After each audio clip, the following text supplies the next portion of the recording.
Сәлеметсіздер ме? Бүгін біз сіздермен бірге тәтті тоқаштарға арналған қамыр илейтін боламыз. Ол үшін алдымен біз қамырымызға арналған ашытқы жасап алуымыз керек.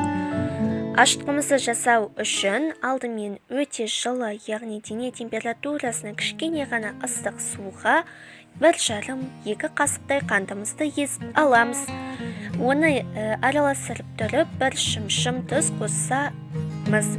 Одан кейін бүкілін араластырып жақсылап езіп болғаннан кейін 1,5-2 қасықтай ашытқымызды, яғни құрғақ ашытқымызды қосуымыз керек. Енді өте жақсылап араластыратын боламыз.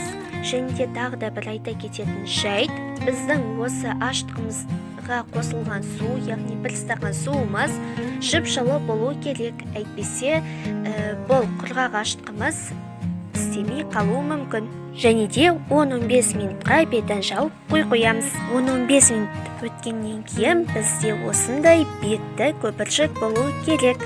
Және де осыған 2 жұмыртқаны жарып араластырамыз.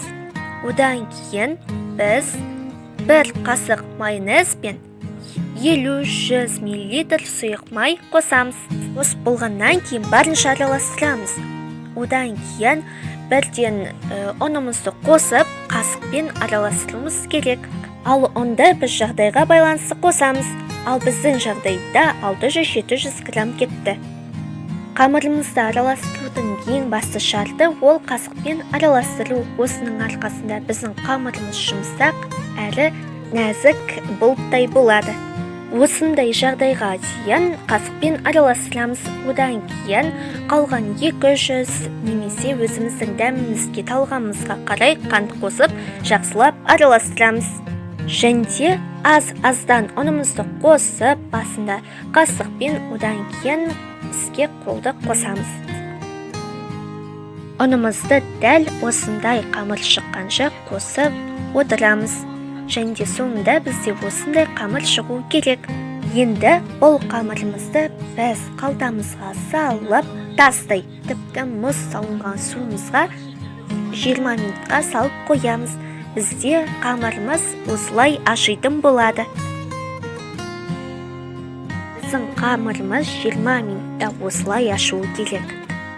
Осындай тәсіл қарапайым тәсілге қарағанда 2 есе тіпті 3 есе тезірек дайын болады. Бұл қарапайым тәсілдегідей өте керемет, өте дәу болып ашиды. Мен сіздерге қазір бір тәсіл көрсетемін. Бұл тәсіл бізде өте оңай ол үшін өзімізге арналған бір бөлік қамырымызды алып, созамыз, одан кейін бір жағын астына, бір жағын үстіне көтере отырып, оны көтереміз. Сонда бізде осылай шығу керек. Осындай қамырдан шыққан әрбір тоқаш өте дәмді әрі тіл үйіледі.